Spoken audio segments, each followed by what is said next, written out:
Salutations, respected viewers.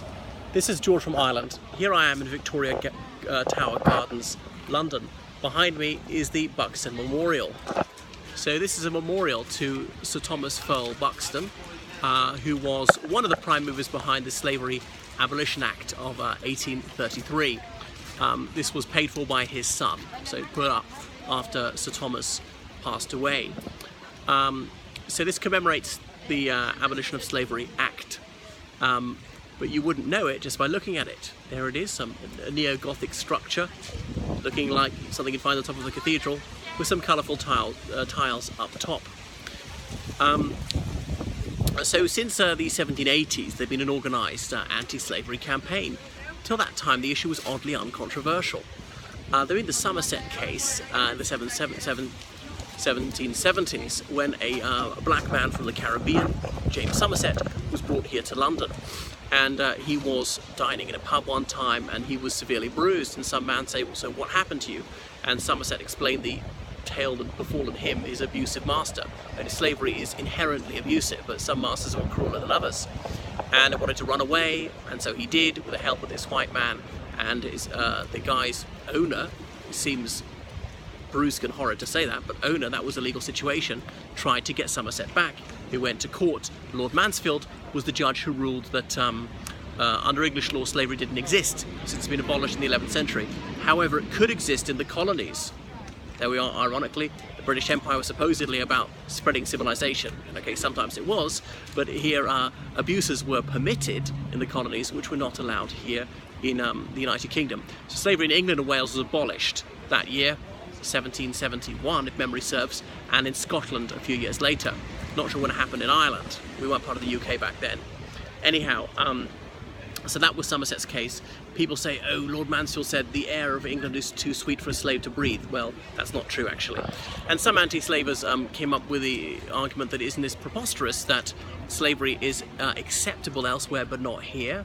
That's daft. If it's morally wrong, it must be morally wrong everywhere. And so Quakers were particularly active in the anti-slavery movement, as in the Religious Society of Friends, who said it's an abomination. And they persuaded more influential people, members of the Church of England particularly. So the upper class was almost exclusively Anglican, as did members of the Church of England, or in Scotland, sometimes members of the Church of Scotland or Episcopalian Church. So some of the low churches, non-conformist churches, were Protestant ones outside the Church of England, such as Quakers, Baptists, Congregationalists, Methodists, whoever else. The non-conformists were actually often more active in the anti-slavery cause, but the people in Parliament were almost entirely Anglicans.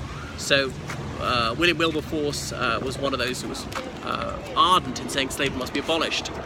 There was an upper-class young man called Thomas Clarkson who went to Cambridge, and he was said an essay, is it permissible to enslave the unconsenting? And he pondered on this issue. It caught his intellectual fancy. But he realised this was no mere academic question. This had real consequences for millions of people. And he began to acknowledge what a moral outrage it was that people were abducted like this. So he became a passionate anti-slavery campaigner. They became known as the Clapham sect, because often lived in Clapham in South London, congregating in a particular church, which I filmed before. And they finally in 1807 got the slave trade outlawed. That's the transatlantic trade. People could no longer be kidnapped in Africa and taken across the Atlantic and forced to work in the Antilles or in North America. However, if people were already in the American continent, they could be bought and sold there. So these people were not treated as people at all. They were treated like beasts of burden. It was chattel slavery. Obviously it was outrageous. Every crime in the statute book was committed every day. People were whipped and subjected to the most savage tortures. People were exploited all the time. Women were raped. Families were split up. People were killed arbitrarily. About this time in the British colonies, the authorities began to recognise that slaves did have certain rights, couldn't be arbitrarily killed, and whipping had to be kept to a minimum. I know it's grossly abusive if it ever happens, but still a tiny bit of progress is being made. But why was it really abolished? Some people say because it became unprofitable, the slaves were canny, they did ghost blows, they pretended to misunderstand orders, they sabotaged it, they ran away, they rebelled. And indeed, 1833, Slavery Abolition Act, that came just after a huge slave insurrection in Jamaica. It was put down but only just.